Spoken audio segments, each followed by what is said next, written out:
మీ చిన్నప్పటి నుంచి ఇప్పటి వరకు ఎప్పుడో ఒకసారైనా ఇలాంటి నోకియా ఫోన్స్ అయితే చూసే ఉంటారు. ఎందుకంటే ఈ నోకియా ఫోన్స్ అనేవి జస్ట్ ఆ కంపెనీలోనే బెస్ట్ సెల్లింగ్ ఫోన్స్ కాదు, వరల్డ్లోనే బెస్ట్ సెల్లింగ్ ఫోను. దాదాపు 250 మిలియన్ యూనిట్స్ అయితే సేల్ చేశారనమాట. ఇదొక్క మోడలే, అదే నోకియా 1100. అయితే ఈ మోడల్ అంతగా సెల్ అవడానికి రీజన్స్ ఏమున్నాయని చూస్తే మనకు ఒక 3 రీజన్స్ అయితే కనపడతాయి అనమాట. 2003లో రిలీజ్ అయింది, 2009లో అయితే డిస్కంటిన్యూ చేశారు. అదే ఒకవేళ 2009లో కూడా దీన్ని డిస్కంటిన్యూ చేయకపోతే ఆ ఇయర్లో ఇంకెన్ని మిలియన్ యూనిట్స్ సేల్ అయ్యాయో మనకైతే తెలియదు.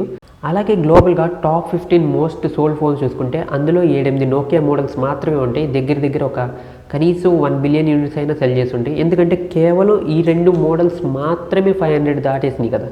దీని కాస్ట్ వచ్చేసరికి 1800 రూపాయలు అనమాట. అయితే అది most basic entry level phone అనమాట, చైనా ఫోన్స్ కాకుండా. మీకు ఈ టైంలో గుర్తుంటే 2000 నుంచి 2010-12 దాకా అప్పట్లో ఊళ్ళల్లో కరెంట్ ఉండేది కాదు, సిటీల్లో కూడా అంతగా ఉండేది కాదు. సెకండ్ది ఏమో స్టాండ్ బై టైం అనమాట. బ్యాటరీ 900 mAh అయినా కానీ ఫోన్ అనేది యూజ్ చేయకుండా ఉంటే 400 అవర్స్ అలాగే ఉండేదన్నమాట ఛార్జింగ్.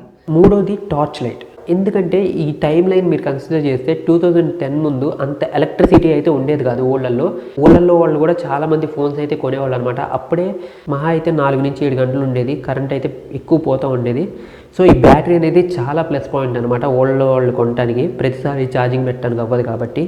అదీకాక దీని బిల్డ్ క్వాలిటీ ఒకటి, టార్చ్ ఒకటి ఖచ్చితంగా.